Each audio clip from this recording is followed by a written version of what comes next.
അതിഗംഭീര shopping അനുഭവം നിങ്ങൾക്ക് സമ്മാനിച്ചുകൊണ്ട് live 7 super market ഇനി ഒറ്റപ്പാലത്തിന്റെ മണ്ണിൽ ലൈവായി തുടരും. ഒറ്റപ്പാലം ഗവൺമെന്റ് ആയുർവേദ ആശുപത്രിയുടെ നേതൃത്വത്തിൽ പാലിയേറ്റീവ് കെയറിലെ സാന്ത്വന പരിചരണവും സമഗ്ര ചികിത്സാ സാധ്യതകളെയും മുൻനിർത്തി ഏകദിന സെമിനാർ നടന്നു.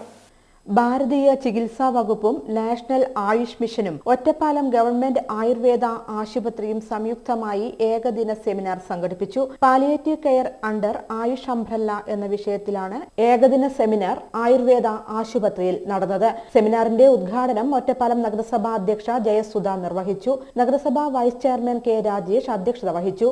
ആയുർവേദ ആശുപത്രി CMO doctor Rekha, national AYUSH mission ജില്ലാ program manager doctor K Sunitha, ward councillor Sunitha Haridas, ആശുപത്രി മെഡിക്കൽ ഓഫീസർ ഡോക്ടർ ഷാൻഡി എന്നിവർ പങ്കെടുത്ത് സംസാരിച്ചു.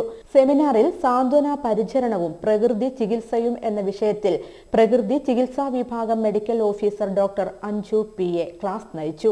ജോലി സമ്മർദ്ദത്തിനിടയിൽ ആരോഗ്യ സംരക്ഷണം ചെയർ യോഗ എന്ന വിഷയത്തിൽ യോഗ ഡെമോൺസ്ട്രേറ്റർ വിഷ്ണു V, സാന്ത്വന പരിചരണവും ഹോമിയോപ്പതി ചികിത്സയും എന്ന വിഷയത്തിൽ Ottapalam government homeo dispensary CMO doctor Sreejith, സാന്ത്വന പരിചരണവും ആയുർവേദ ചികിത്സയും എന്ന വിഷയത്തിൽ തിരുമറ്റക്കോട് ഗവൺമെന്റ് ആയുർവേദ ആശുപത്രി senior medical officer doctor Haseena എന്നിവർ ക്ലാസ് നയിച്ചു.